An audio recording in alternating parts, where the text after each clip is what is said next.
Leader আমার কথা আছে, আমাদের জনকল্যাণ পার্টি নিবন্ধন না দিলে অথবা আপনার সাধারণ নতুন বাংলা সাধারণ জনতার জোর যদি নিবন্ধন না দেয়, তাহলে আমরা যে নিবন্ধন আমরা নির্বাচনে যাইতে পারবো না, জনগণের কথা বলি। তাহলে এই যে জনগণ তো দেখা গেছে দল নিবন্ধনের জন্য আমাদের সবাই বলতেছে যে তোর জনকল্যাণ পার্টি নিবন্ধন নাই কি, এটা নিয়ে আন্দোলন কর, জনতার মঞ্চে গিয়া কথা কর। এখন শুনেন আমার একটা কথা শুনেন, অর্থাৎ এই দেশটা আমাদেরকে বুঝতে হবে, আমারও আপনারও তারও। দেশের মঙ্গল সবাইকে চাইতে হবে, খালি মঙ্গল চাইলে দল নিবন্ধন লাগবে না। আমার কথা শুনেন, আপনার কথা শুনেন নাকি? আমার কথা শোনার পরে আপনি কথা বলেন। বিশেষ দেশের মঙ্গল আমাদের চাইতে হবে।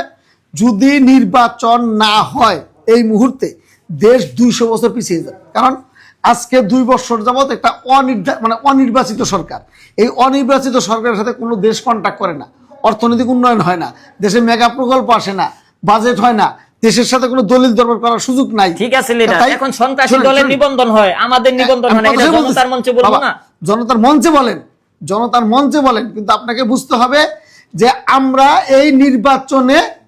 আমরা নির্বাচনে জয়যুক্ত হয়ে এই কালা কানুন বন্ধ করব। সবাই আসলে আমরা ভোট এবং ব্যালটে আন্দোলন করি, ভোট এবং ব্যালটের মাধ্যমে আমরা আন্দোলন করি, কোনো রক্ত ক্ষয় করে না, কোনো বাড়িঘর পুড়ে না, কোনো ধ্বংসত্ব করে না।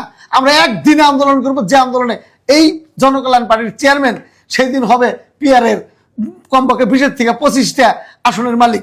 যদি আমাদের এই জোট নির্বাচিত হয়, তা আমাদের কঠিন অবস্থা পার করতে হবে, একটু কষ্ট করতে হবে, মানুষের দ্বারে দ্বারে যাইতে হবে, মানুষের কথা বলতে হবে, আর মানুষকে বুঝাইতে হবে বাবা কোনো অত্যাচার না, এখন সুযোগ, এই সুযোগ আমাদের হাত ছাড়া দেওয়া যাবে না।